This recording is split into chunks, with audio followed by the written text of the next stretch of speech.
रायगड, महाराष्ट्रासह देश विदेशातील ताज्या बातम्या पाहण्यासाठी मॅक्स इंडिया लाईव्ह चॅनलला सबस्क्राईब करा आणि बेल आयकॉन दाबायला विसरू नका।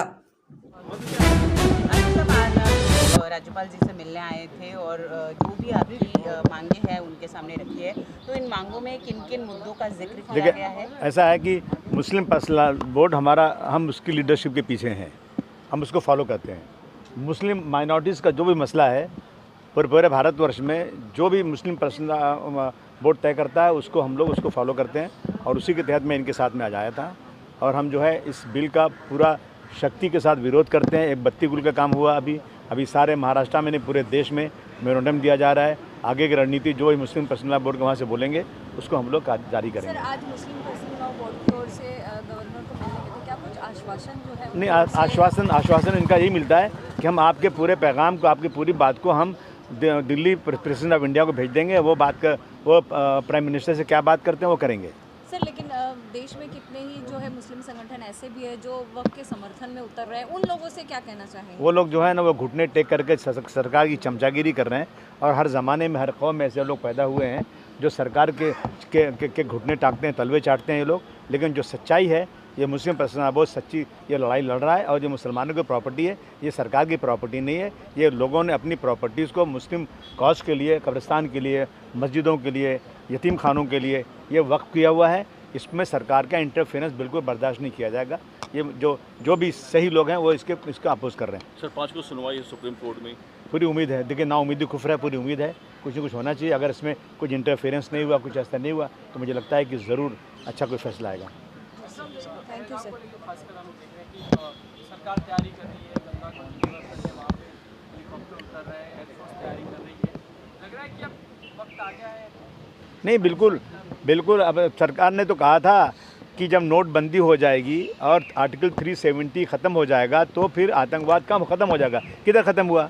यानी वहाँ पर लोग आए, लोगों ने धन पूछा, गोली मारी और चले गए, कोई पकड़ा नहीं गया। इतने आराम से वो लोग आए। मैं समझता हूँ सरकार को इसके ऊपर बहुत चिंता व्यक्त करना चाहिए और सरकार को तुरंत इसके ऊपर एक्शन लेना चाहिए, चाहे जो भी करना हो। पूरे अपोजिशन के लोग सरकार के इसमें साथ हैं। सर, इस घटना के बाद लगातार देश भर में जो पाकिस्तानी नागरिक हैं उनकी संख्या सामने आई और उसके खिलाफ लगातार कार्रवाई की गई। लेकिन फारूक अब्दुल्ला जो कि जम्मू कश्मीर के नेता हैं, वो कहते हैं कि इस कार्रवाई की ज़रूरत नहीं है। जो इतने सालों से हैं भारत में, उन्हें ह्यूमैनिटेरियन यानी इंसानियत के तौर पर भारत में ही रहने देना चाहिए। यहाँ इंसानियत ख़त्म हो चुकी है। इंसानियत नाम की कोई चीज़ भारतवर्ष में नहीं बची है। आजकल जो है वहाँ पे जो जिन लोगों के साथ वहाँ हुआ, जिनके लोग मारे गए, वो चिल्ला के कह रहे हैं कि मुसलमानों ने हमारे साथ बहुत मदद किया, इसमें मुस्लिम हिंदू मत करो, आतंकवादियों को मारो। लेकिन ये लोग सब अभी देखिए, कश्मीरी जहाँ बेचारे हैं उनको मारा जा रहा है। पंजाब में वो लोग जो है जहाँ बच्चियाँ पढ़ती थी वहाँ घुस गए, वहाँ के पंजाबी लोगों ने मदद किया।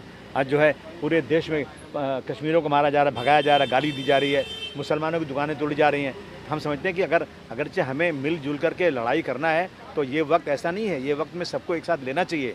और इस तरह से अगर अंदरूनी इस तरह से ये तो आतंकवादी चाहते हैं कि वहाँ उन्होंने धन पूछ के मारा, यहाँ धन पूछ करके आप लोगों को अलग कर रहे हो, लोगों के साथ जुल्म ज्यादती कर रहे हो। तो आतंकवादी जो चाहते हैं वो अपने मकसद में पूरे हो रहे हैं। वो अगर आतंकवादी ने धन पूछा तो यहाँ पर एक मंत्री हमारा, मैं नाम ले लेके थक चुका, उसका नाम लेना मैं नहीं चाहता हूँ, वो रत्नागिरी में कहता है कि अगर आप लोग कहीं सामान खरीदने जाना तो पहले जो हनुमान चालीसा सुनना, उसके बाद खरीदना। वो भी वही काम कर रहे हैं जो आतंकवादी कर रहे थे।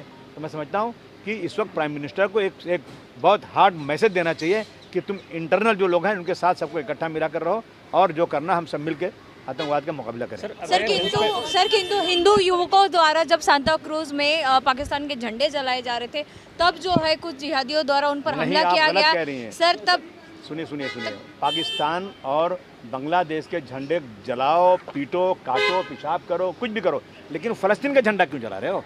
फ़लस्तीन से हमारी जो है ना, हमारा धन जुड़ा हुआ है। फ़लस्तीन के झंडे जलाओगे तो हम ज़रूर एजुटेशन करेंगे। हमारी पहली मस्जिद वहाँ पर है, कितने प्रॉफिट वहाँ पे रहे हैं। तो हमें कुरान शरीफ में कहा गया कि जाकर फ़लस्तीन की विज़िट करो, आप उसके लिए दुआ करो। तो ये लोग छेड़ते हैं हमें ना, फ़लस्तीन का नाम इसमें लाने की क्या ज़रूरत थी? अब ये चीज़ें होंगी, लेकिन फिर भी पुलिस और सरकार चुपचाप तमाशा देख रही है। ये देश के लिए ठीक नहीं है। सर, आपने बांग्लादेशियों का नाम लिया तो बांग्लादेशी घुसपैठ एक बड़ी समस्या बने हुए हैं। लगातार बीजेपी द्वारा कहा जा रहा है कि अवैध पासपोर्ट उनके बन जाते हैं, डॉक्यूमेंट्स बन जाते हैं। तो कहीं ना कहीं सरकार का फेलियर नहीं लगता इसमें? सरकार का 100% फेलियर कोई मुसलमानों ने नहीं लाया उनको। उन्होंने अभी जिस तरह से कई जगह पर वहाँ नैनीताल में कई हज़ारों घर तोड़ दिए उन्होंने। आप अभी तक पक्का भी नहीं हुआ वहाँ एक लड़के ने कोई रेप किया था, उसके घर तोड़ दिया आपने। मुसलमानों का हर तरह से मुसलमानों को तकलीफ देना चाहते हैं। बांग्लादेशी अगर आए तो आए कैसे यहाँ पर, उनका डॉक्यूमेंट कैसे मिला, ये किसका फेलियर है? सरकार अपना फेलियर छुपा करके अननेसेसरी दूसरों को इसमें इन्वॉल्व कर रही है।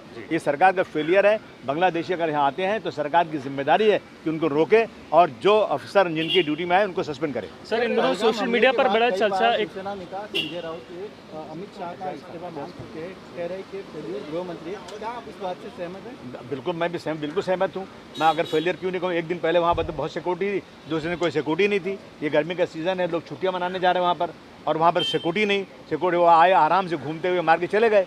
तो मैं समझता हूँ कि होम मिनिस्टर को इस बात का वो लेना चाहिए। मुझे अच्छी तरह लाल बहादुर शास्त्री की सरकार थी, एक्सीडेंट हुआ ट्रेन का, उन्होंने इस्तीफा दे दिया कि मैं जो है मेरी सरकार में हुआ है, मैं अपना फेलियर समझता हूँ। लेकिन ये लोग नहीं, ये लोग अपना फेलियर छुपाते हैं, और जो एक काम अच्छा होगा तो बहुत उसका श्रेय लेंगे, और जब गलत काम होगा तो दूसरों को श्रेय दे देंगे। सर इन दिनों सोशल मीडिया पर एक टीवी शो की बड़ी चर्चा है जिसका नाम है हाउस अरेस्ट। इस शो को होस्ट करते हैं अजाज खान, जो कि एक अभिनेता हैं, लेकिन इसमें जो कंटेंट है वो बेहद ज़्यादा अश्लील है, बेहद अश्लीलता परोसी जा रही है। क्या आप इसके खिलाफ कार्रवाई की मांग करें? 100% ऐसे एजाज खान जैसे कमीने इंसानों को जो है ना, उनको ज़्यादा बढ़ावा नहीं देना चाहिए।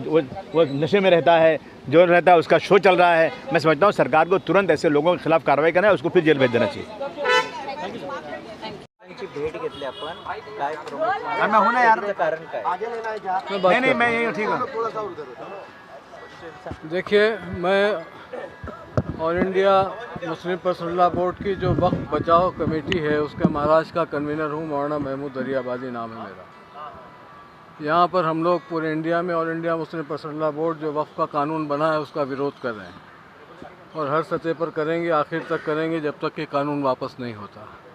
अभी 2 दिन पहले हमने पूरे इंडिया में ब्लैकआउट का कॉल दिया था, बहुत कामयाब हुआ। आप लोग को उसकी इत्तला मिली होगी, आप लोगों ने खबरें भी उसकी दिखाई होंगी। आज पूरे महाराष्ट्र में हमने तय किया था कि 2 तारीख को जुमा के दिन 4 बजे पूरे महाराष्ट्र में डिस्ट्रिक्ट मजिस्ट्रेट के यहाँ जा कर के हम लोग मेमोरेंडम देंगे प्रेसिडेंट ऑफ इंडिया के नाम पर। मुंबई चूँकि हमारे इस रियासत का सदर मकाम है, हेड यहाँ का कैपिटल है महाराष्ट्र का, इसलिए तय हुआ था कि यहाँ हम लोग गवर्नर साहब को मिल कर के अपने विरोध का जाहिर करेंगे और मेमोरेंडम देंगे। इत्तेफाक से गवर्नर साहब आज मौजूद नहीं थे, उनके सेक्रेटरी मिस्टर एस रामामूर्ति से मुलाकात हुई, उनको हमने मेमोरेंडम दिया और अपना ये पैगाम दिया कि ये जो वक्फ का कानून आया है ये संविधान के ख़िलाफ़ है। आर्टिकल 14 के, आर्टिकल 25, आर्टिकल 29, आर्टिकल 26, आर्टिकल 30 इन सब के ख़िलाफ़ है, इंसानियत के ख़िलाफ़ है, गरीबों के ख़िलाफ़ है। वक्फ से जो गरीबों की मदद होती थी इस कानून के आने के बाद वो भी बंद हो जाएगी, और हम इस तय किया है हमने कि इसका विरोध करेंगे और आखिर तक करेंगे। ये हमारा प्रोग्राम जारी है और आइंदा भी जारी रहेगा।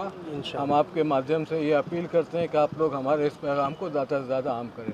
थैंक यू, शुक्रिया। आज आप राज्यपाल जी के यहाँ पे आए थे और कहीं No पे question. जाने वाले हैं? कहाँ? आज नहीं, आज देखिए ऐसा है, पूरे महाराष्ट्र में जितने भी डिस्ट्रिक्ट मजिस्ट्रेट हैं वहाँ पर हमारे लोगों ने मेमोरेंडम पेश किया है। आज हमने यहाँ राज्यपाल को दिया है। आइंदा जो भी प्रोग्राम होगा वो आपके सामने आ जाएगा। बहुत बहुत शुक्रिया, थैंक यू। सर वक्फ के खिलाफ जो है आइए। आ जाइए सर, थोड़ा सेंटर में आ जाइए।